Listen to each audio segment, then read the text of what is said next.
post dispatches in, and Ryan's coming. So we're going to wait on 2 more.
I do have a couple of prepared updates for everyone. I want to begin with members of the new Board of Police Commissioners have been officially sworn in to their roles. The swearing-ins happened at a couple points this week on Wednesday, and then Mayor Kara Spencer was sworn in at City Hall earlier today as a Board of Police Commissioner. We have Judge Scott Milliken, and he swore in most of the commissioners. Mayor Kara Spencer was sworn in by Judge Catherine Fowler earlier today. There are photos of that, and those will be distributed to all of you here later today. The oath of office comes as the Board of Police Commissioners will have its first public board meeting on Thursday at 9 a.m. here at police headquarters, and that is open to the public. I want to share a couple of things related to the juvenile curfew that we shared earlier today. I want to be clear that this is not a new curfew. Some of the digital folks in your newsrooms got a little bit of a head start on that. It's not new.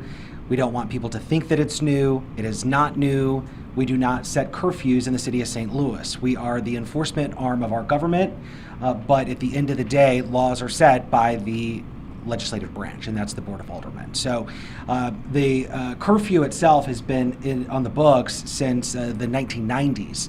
If you guys want to do some research into this, there were conversations about moving the curfew up several hours instead of midnight for juveniles on the weekends. That was an issue that did not pass the Board of Aldermen. The curfew is midnight on Fridays and Saturdays. While curfew has been on the books, our officers use it as a tool while out on the streets. That tool will be utilized tonight, like it has been on any other weekend. Some of you may recall, and I think we got some laughs and some jokes out of it last summer when we brought back the "It's 10 p.m. Do you know where your kids are?" And that was done by Police Chief Robert Tracy and former Mayor Jones. This is a different approach that we're taking. Again, starting that conversation with parents, but it is a real question. Parents, do you know what your kids are going to be doing tonight? And so that is a very real question that we need our parents to ask their kids right now. Double check, be skeptical of what their plans might be, and make sure that they are not going to be breaking the law. If they do break the law, if the juveniles behave poorly, they will be taken to the reunification center tonight, where their parents will have to pick them up, and their parents will be cited tonight and tomorrow night.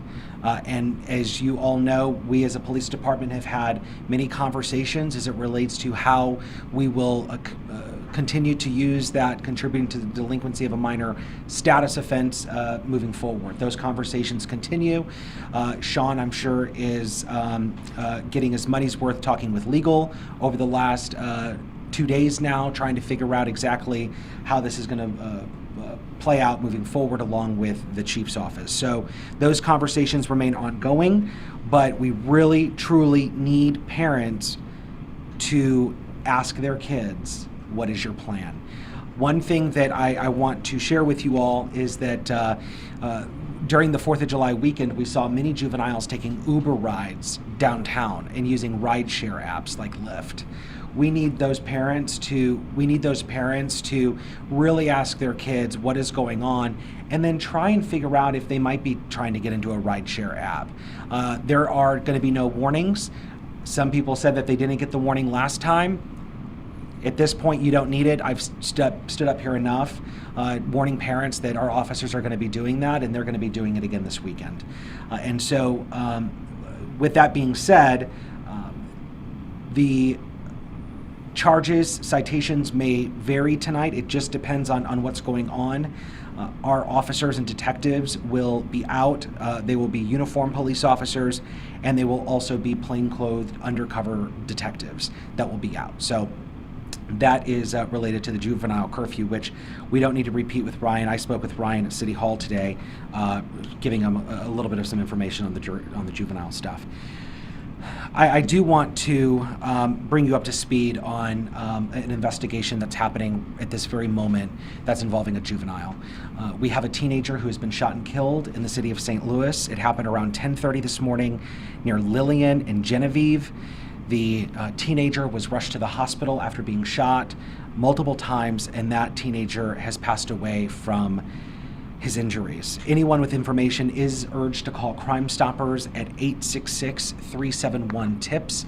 You can remain anonymous. You might be eligible for a cash reward for information that leads to an arrest. We do not have a lot of information yet. Our homicide detectives are just now getting on the scene and looking at the scene, reviewing the evidence, and then doing what they do best, and that is to find who's responsible for pulling the trigger. But that investigation is ongoing. Again, that shooting call came in around 10:30, and it was for a shooting that just occurred. I want to update you on an investigation that is ongoing right now. We alerted you guys to this investigation last night. This is related to a social media post of an individual who thought that he could probably just post something so ignorant and get away with it. That's not going to be the case. We have initiated a bomb and arson investigation into a gentleman who is seen going around intentionally throwing fireworks at people, into crowds, and at property. We believe that it happened over the 4th of July weekend. It appears that this man was near the Wheelhouse and then at some point along Washington Avenue. At one point in the video, he is traveling by car. He is a passenger, and he is throwing fireworks at property at another vehicle at an intersection. We are not asking for your help to identify the suspect. We are asking for your help to build a case. And that is really what our plea is today, is to ask anyone who may be a victim of this gentleman. I don't even know if he deserves the word gentleman. That seems a little too polite. But suspect, anybody who believes that they are a victim of this suspect, that was injured, that had a firework thrown at them, if they can see themselves in that video, if they know that this was the person who threw the firework at them or they were injured, you need to call our bomb and arson unit. We already have a detective assigned to this case. That number is 314-444-5380. That's 444-5380. Again, this is an individual who went around throwing fireworks at people. I do want to make a point of clarification, and while Ryan thought that it was a catchy name, it was not made by the police department. He was the individual that put STL Bomber on the video. We're not calling him that. If you look at his social media, he refers to himself as STL Bomber. And so we are going to be having a conversation with him as soon as we build this case. The case has already started, but if you think that you're going to go around throwing fireworks at people and make it into a video and try and make it entertainment, you have another thing coming. That is absolutely not going to be tolerated in the city of St. Louis, or it shouldn't be tolerated anywhere in this region. That is reckless behavior. You could have seriously injured someone, and we are going to be coming to have a conversation with you sooner rather than later. And let me make a point. The video got deleted last night off his Instagram. We already have it. So don't try and cover this up. Any questions? Yeah. You have the suspect already identified, and I'm guessing, and if so, do you know local to St. Louis, or the region? We're not going to get into any details about the suspect other than he has not been arrested. He has not been charged. We have to let the investigation play out. And at this time, we are not asking for any help to identify him. But no arrests have been made. He has not been charged. He is presumed innocent until proven guilty in the court of law, like we would see on Law and Order.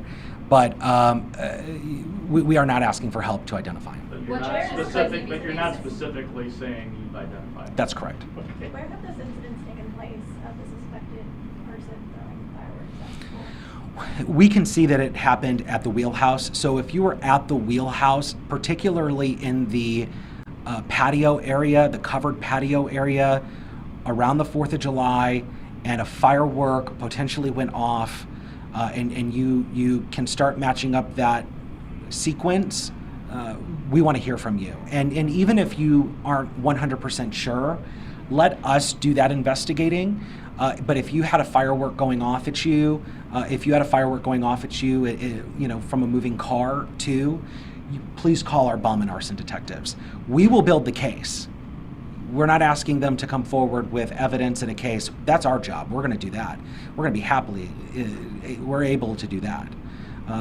But if you suspect that you're a victim, if you suspect that this is the person that threw a firework at you, give us a call. So what charges that he threw fireworks at people? Where did he throw fireworks? Was it in somebody's face? Where was this at? And how many people do you think, as far right now, how many people do you think that he threw fireworks at?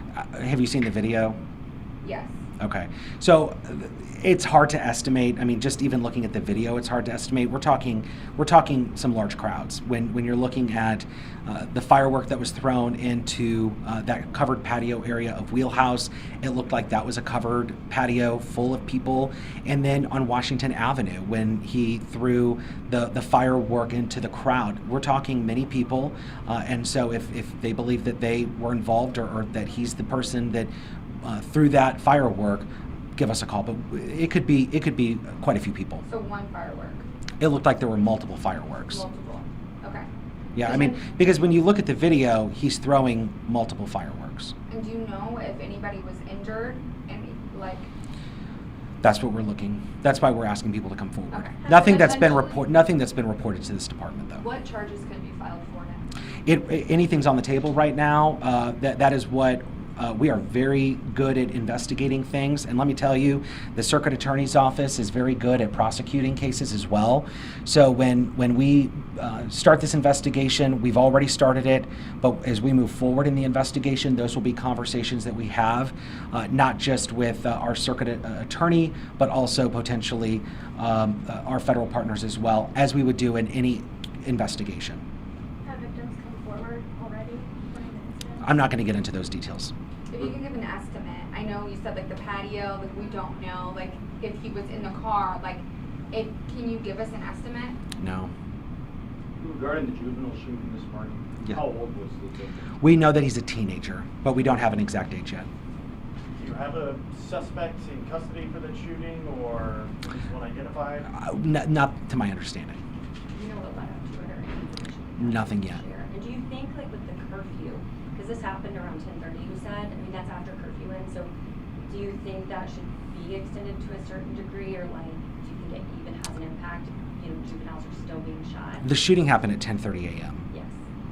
And curfew ends at 6 a.m., right? Correct. Well, we can't hold kids hostage in their homes. Right. So, I mean, and I don't think that it's fair to suggest that a curfew is needed at 10:30 in the morning. No. But do you think that it impact is like, do you think it's actually making an impact on like youth violence in the city? I think that when you look at some of our numbers from ComStat, and when you look at the number of juveniles that have been impacted by crimes, we are on pace for about the same time last year when it comes to crime and specifically juveniles. But at the end of the day, we are one part of the government body. We are the enforcement arm of that. We don't set laws or policy or ordinances. We have to uphold them. So if the Board of Aldermen at some point take up the issue of curfews, that would be a conversation that we will be welcome to be at, as we are the ones that are most of the time having to communicate with juveniles or take them into custody. Would Just you to say that clarify you're, on the curfew, it's 12 to 6 every night or just weekend? I think it's 12 a.m. to 5 a.m., right, Sean? 12 a.m. to 6 a.m. on Friday and Saturday, and then during the week until 11 p.m. to 6 a.m. Yep. would you say that you all are enforcing it more? I mean, you're saying it's been in place for this entire time, but you made this post today. Is there a reason why you're making it back in the public eye this weekend? Yeah, and that's a good question, and thanks for it. We went through this last summer, and I think that as a police department, we have to stay on top of emerging trends and stay on top of messaging in a way that communicates the most with our community and our residents, in this case, parents. We will find unique ways to do that. Last year, we did the 10 p.m. campaign. And this year we decided to keep that conversation going after the 4th of July because of the ongoing conversation that's occurring across the city and our community when it comes to juveniles. In regard to the 4th of July weekend, did you actually charge or arrest any juveniles, children, last weekend during the 4th of July celebrations? Do you anticipate that happening this weekend? I think that we shared that 58 juveniles were taken into custody over last weekend's operation, and in some cases those juveniles were charged because they resisted arrest or they had a gun and they needed to be taken into juvenile detention. Those that were out behaving poorly and breaking the law were taken to a reunification center where they were reunited with their parents. Why How do did you the think parents there's react when their children were being I'm sorry? detained? How did the parents react when the children were being detained and the parents were being cited? Were they mad at you? Were they mad at the kids? Like, what kind of general reaction did you seem to receive? Well, I mean, being mad at us is nothing new. We're mad. People are mad at us all the time. You know, the stories that I heard were mixed. Some parents were laughing with their kids about their reckless behavior, and others were very upset because they now had fines that they had to pay. Do you think these arrests are making a difference to you, or the citations, anything? I think that it's too early to tell, and I would encourage you to check out slmpd.org/stats. It's on our website. We are watching these emerging trends. I can tell you that we already are looking at downtown and downtown west, particularly for the last 7 days. We're also going to be monitoring the last 28-day period to compare the enforcement actions of this year compared to last year, and we are already seeing promising numbers. What about this age weekend range? in particular? What is the age range that the curfew applies to? 17 and under. And specifically, I mean, I think I understand it in your words, why this weekend are you concerned? I wouldn't say that we're necessarily concerned. I think that that would be a strong word. I think that we are continuing the conversation that the St. Louis community started with us last week, and that we want to make sure that parents are fully in the know and aware that they are going to be held responsible this Are you weekend. again focusing on downtown is where things might be happening like this? We will have what is referred to as our cruising detail. It is a group of some of our specialized enforcement units along with marked patrol cars that will be in our downtown area this weekend. But there's no specific event that you're concerned might spur something like last week, the fireworks display? Not that I'm aware of. Okay. What would your message be to juveniles' parents heading into this weekend? If you're not going to be a responsible parent, we're going to hold you responsible. Was this successful? Did you get a hold of these parents? High or low? I would say that it was more successful than not. Okay. There were some instances where we had to drop children off at their homes. I think that there was at least one instance of that where we had to drop somebody off at 5 a.m. and it was hard enough to get parents at the door to retrieve their child. But I wouldn't say that it was not success. I would say that it was more successful than not. We don't really have I don't think we really have a way to gauge that. Anything else? Would you call this weekend bringing the curfew up an awareness campaign or enhanced enforcement of the curfew? That's a good question. I would refer to it as a gentle reminder. Can I ask you, I know we have the video from his live stream. Do you need a UCR content permission form or something? We've Oh, already okay. did it. No, we don't. That must just be a Nexstar thing. I was just curious, like, I know you don't need help identifying the suspect, but if you're looking for more victims, do you have a better, more clear photo of him? 'Cause We we're- released it. Just his photo? Huh? Just his photo? There's screenshots from the video that have a pretty clear view of his face.